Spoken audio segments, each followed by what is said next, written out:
Salut à tous, aujourd'hui je vais vous parler de la mauvaise expérience que j'ai eue avec le service après-vente Apple. Je m'appelle Hugo Press et bienvenue sur la chaîne You Got Tech.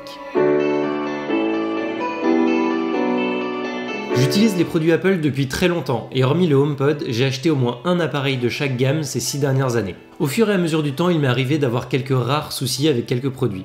Et ça s'est toujours réglé très simplement en Apple Store, soit par une réparation gratuite, soit par un remplacement à neuf du produit. Mais il y a une fois où ça s'est mal passé.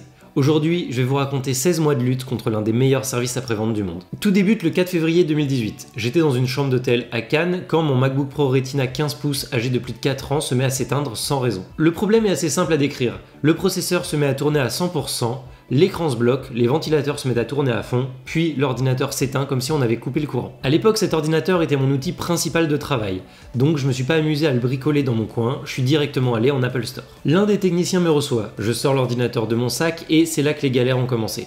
Je n'ai jamais réussi à reproduire le problème devant un réparateur. Donc après plusieurs manipulations, il finit par me proposer une réinstallation complète du système. Une fois chose faite, je suis rentré chez moi convaincu que j'allais pouvoir recommencer à travailler normalement. Sauf que dès le lendemain, le problème est réapparu. À partir de là, je me suis retrouvé au chômage technique. Donc pour gagner du temps sur mon prochain rendez-vous, j'ai fait beaucoup de tests et beaucoup de recherches sur internet. J'ai remarqué que le problème se déclenchait le plus souvent quand l'ordinateur était chaud et quand il y avait une forte activité du disque.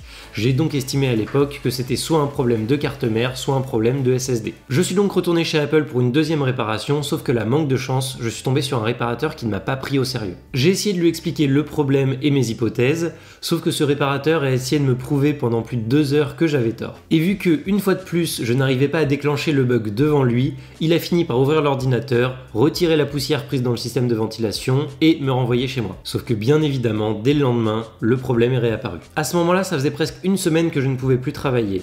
Et vu la situation, j'ai appelé le service après-vente Apple au téléphone. Il faut savoir que quand vous avez un problème avec un produit Apple, il y a plusieurs services téléphoniques. Celui sur lequel vous allez tomber au début va essayer de vous aider en suivant plusieurs protocoles. Et si jamais ça ne marche pas, ils peuvent vous renvoyer vers un deuxième service qui va essayer de régler le problème à l'amiable pour éviter les scandales. Je finis donc par être redirigé vers le deuxième service, j'explique mon problème et la personne au bout du fil que l'on appellera Julie me propose de faire un deuxième avis et d'aller chez un réparateur agréé Apple. Et surtout qu'elle s'engage à me rembourser toutes les réparations en dédommagement. Je vais donc chez iCare Opera à côté de l'Apple Store. Ils me font un premier pronostic qui suggère de changer la carte mère pour 700 €. Il faut savoir que sur la carte mère est soudé le processeur, la RAM, la carte graphique et les connecteurs. Je demande à iCare de ne pas faire la réparation car je devais attendre la confirmation de Julie. Je rentre chez moi, je lui envoie le devis et malgré mes différents appels et mails, elle ne m'a plus jamais répondu. À ce moment-là, ça faisait plus d'une semaine que je ne pouvais plus travailler, j'ai donc été contraint d'acheter un nouvel ordinateur. Vu que je n'avais plus la pression du travail pour réparer l'ordinateur, j'ai été beaucoup moins insistant à partir de là. Après plusieurs mois sans réponse de Julie, j'ai fini par payer moi-même la réparation du Mac. Ils ont changé la carte mère et quelques jours après, j'ai récupéré l'appareil. Sauf que le soir même, en réinstallant mes applications, un nouveau bug est apparu.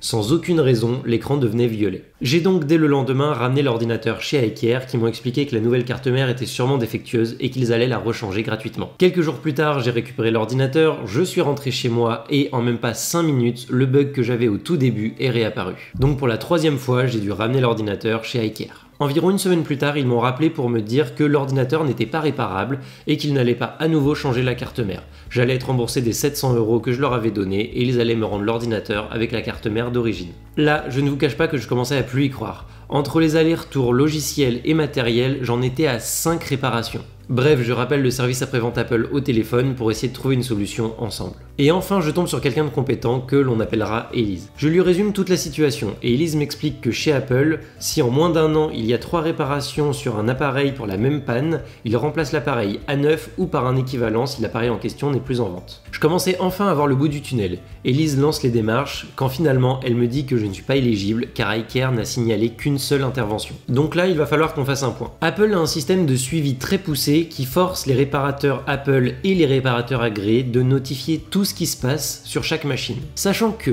si iCare commande une pièce à Apple, elle est forcément sauvegardée dans les registres.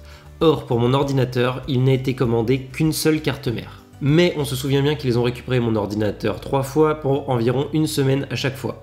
Qu'ont-ils fait sur mon ordinateur pendant tout ce temps? Je vous raconterai mes hypothèses un peu plus tard. Pour l'instant, je suis au téléphone avec Elise qui me dit de retourner en Apple Store, qu'elle va envoyer une note en interne pour accélérer le processus. Je retourne donc à l'Apple Store Opera avec la ferme intention de régler ce problème une bonne fois pour toutes. J'explique tout ce qui s'est passé depuis le début, mais on va retomber sur un problème que j'avais au tout début, je n'arrive pas à déclencher le bug devant un réparateur. Il faut savoir qu'à ce moment-là, personne à part moi n'a jamais vu ce problème.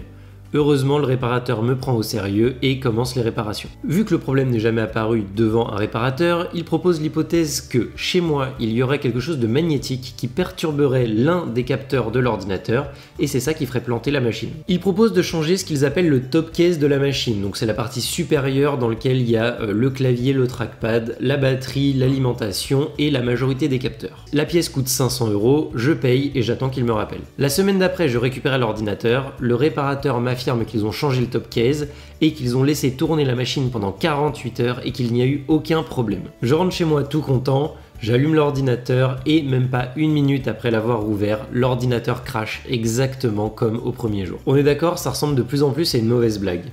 À ce moment-là, ça faisait plus d'1 an que je traînais cet ordinateur avec un problème que je suis le seul à voir. Je commençais même à me dire que le problème devait venir de moi. Je retourne pour la 4e fois en Apple Store et cette fois, miracle, le bug se déclenche devant le réparateur. Il rallume l'ordinateur et le bug se redéclenche même une 2e fois quasiment instantanément. Et encore mieux que ça, le technicien trouve comment déclencher manuellement le crash. Il me propose une solution de la dernière chance. Changer toutes les pièces de l'ordinateur une par une jusqu'à ce que le problème soit résolu. Et vu qu'il arrive à déclencher le bug manuellement, on peut savoir quand l'ordinateur est réparé. Je récupère l'ordinateur 10 jours plus tard, enfin réparé. Et à votre avis, quelle était la pièce qui posait problème ? Eh bien c'était la carte mère qui soi-disant avait été changée 2 fois par Ikea. Bon, on va revenir sur notre petite animation pour essayer de comprendre ce qui a bien pu se passer. On va oublier toutes les erreurs qu'Apple a fait au début car même si c'est inadmissible pour une marque de cette ampleur, on va dire que c'est pas très grave comparé à ce qu'a fait Ikea. Donc lors de la première réparation, ils m'ont affirmé avoir changé la carte mère, chose qu'Apple m'a confirmé par la suite. Sauf que la malchance a fait que cette carte mère de remplacement était défectueuse. Ensuite, Ikea m'a dit avoir rechangé la carte mère. Sauf qu'il n'y a aucune trace de cette réparation dans les archives d'Apple. Moi, je les soupçonne d'avoir remis la carte mère défectueuse du début. Ce qui me conforte dans cette hypothèse, c'est qu'étonnamment, lors de la 3e réparation, je n'ai pas reçu de mail de confirmation pour me dire que mon ordinateur était réparé. C'est directement un technicien qui m'a appelé pour me dire que mon ordinateur n'était pas réparable et qu'ils allaient devoir remettre la carte mère d'origine. Et à nouveau, il n'y a aucune trace de cette réparation chez Apple. Donc moi je pense que chez Ikea, ils se sont rendus compte de leur erreur que lors de la 2e réparation, ils ont remis par erreur la carte mère d'origine. Lors de la 3e réparation, quand ils se sont rendus compte de leur erreur, ils ont voulu se débarrasser du problème. Tout ça, ce ne sont que des hypothèses. Je sais pas exactement ce qui s'est passé chez Ikea. Mais quoi qu'il arrive, je trouve ça scandaleux qu'un centre de réparation agréé avec les mêmes prix que chez Apple puisse aussi mal agir. Bon, au final, cet ordinateur est réparé depuis plus d'1 an.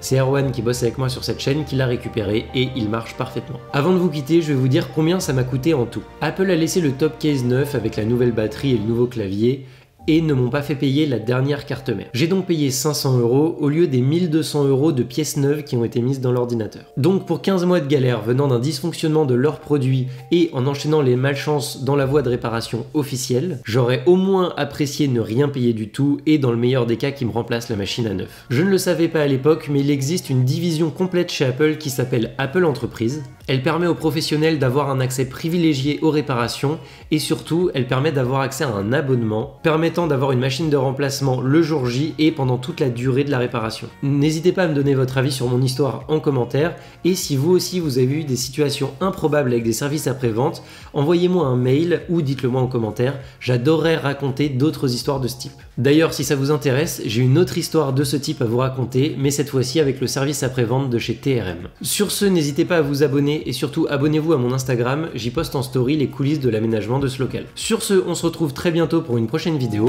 à bientôt!